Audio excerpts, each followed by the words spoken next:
Hello everyone, my name is Chef Young-Sun Lee. Today we're going to be cooking Korean temple cuisine.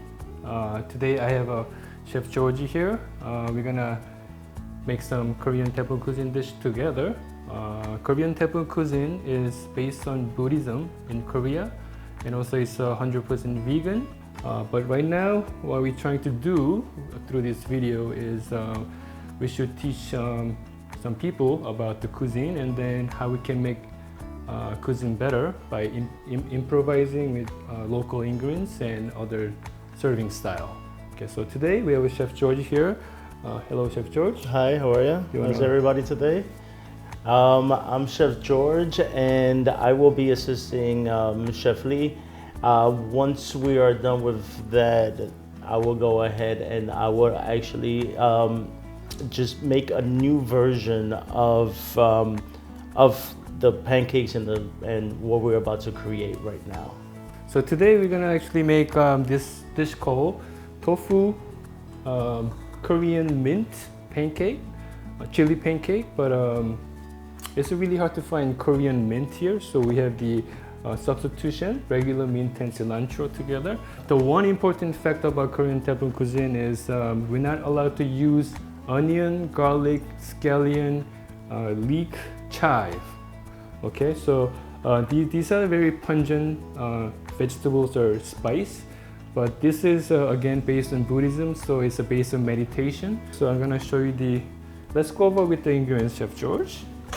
From tofu, and we have AP flour, we have a fermented chili paste, fermented bean paste, perilla seed oil, we have salt, we have mint, cilantro, and a crown daisy. So these are the ingredients that we're gonna use today. We have a pot with the boiling water. So we're gonna actually add the salt in there, Chef Jorge. Good amount of salt in there. So tofu is in there. We're gonna blanch it for about like 30 seconds, okay? We'll take out the tofu out. Tofu is almost ready. Mint and some cilantro. Here we got some mint over here. So we have a amount in our recipe, but if you like more mint and cilantro, why not put a little more? If you have a just very slight flavor in it, then just put a little. This is a clean kitchen towel. And then after we crush the tofu, we're gonna put it in and we're gonna squeeze the water out. Crushing is fun. Yeah, just like that. You could, There we go. yeah, you could crush it like this. Then, as you can see, there's a lot of water in it, right? So you want to get most water out from there. Look at it. The water doesn't like hardly come out anymore. See? Just drops of it when I do really hard. So I think this is pretty good right now. Cool. Okay, so I'm gonna place the tofu in there, just like so. Don't want any waste. Okay, looks like this. Now we're gonna put the seasoning, which is the chili paste here. So chili paste, like about 1.5 tablespoons. You wanna get it and put it in there. Sure. Okay. Like And about 1.5 tablespoons. That's about 1 tablespoon. Looks good. We'll go 1.5. Okay. And then bean paste, we're gonna put about 1/2 tablespoon. Now we're using 1/2 tablespoon of the bean paste because it's saltier. It's a saltier, but this is mainly based on chili flavor, which is the chili paste here. So the bean paste is literally supporting the flavor from the chili paste. So you don't want to overwhelm the flavor by putting too much.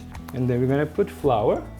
I think we're gonna put about like 5 tablespoons. 5 of these.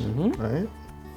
1, 2, 3, 4, 5.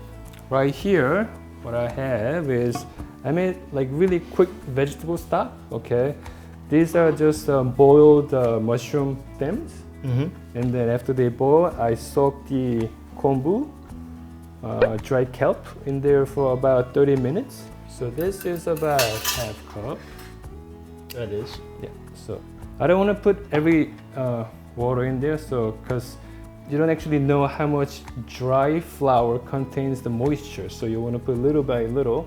Yeah. So it's. Maybe I'm gonna start with 1/2. Okay. So I put like 1/4 cups in there for now. Now we want to be very careful because we want to make sure that the consistency is right on those. Yeah. So if we start to see that this thing is clumping up a little bit, then I guess then we start adding the water a little bit at a time. I think this is pretty good. See, good thing I didn't put all the water in there because I think it looks pretty good. I think this is a pretty decent looking consistency over here. This is actually our batter right here. So very nice right here. Right here. Get the fire on. I'm gonna put first one and then maybe you could put more on it. Yeah, you wanna hear that sizzling sound. And you could always fix the shape when you flip it, okay? So right here, I got one part going. Okay. So you wanna put more on it. In the meantime, I'm gonna garnish. Put the garnish with the crown daisy. Just like so, right in the middle.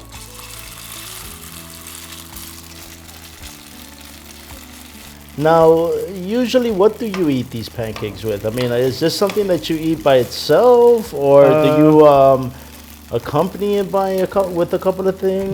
Mostly this is already has a nice season in it, so you don't have a dipping sauce like that, but you know, it most likely served as a side dish or the snack. So like for example, when you go to like the marketplace, they have a pancake place will do many pancakes like this, and then most of the pancake place they will serve the rice wine, makgeolli. Huh. See, this is vegan and vegetarian, of course, and this is a really good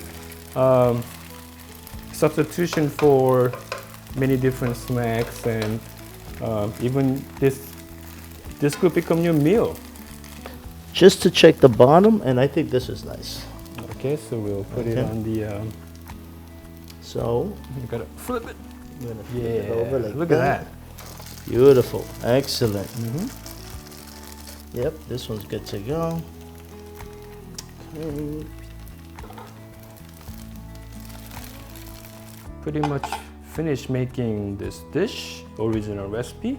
Okay, it looks like this. Hope you guys enjoy it and have fun cooking. Thank you.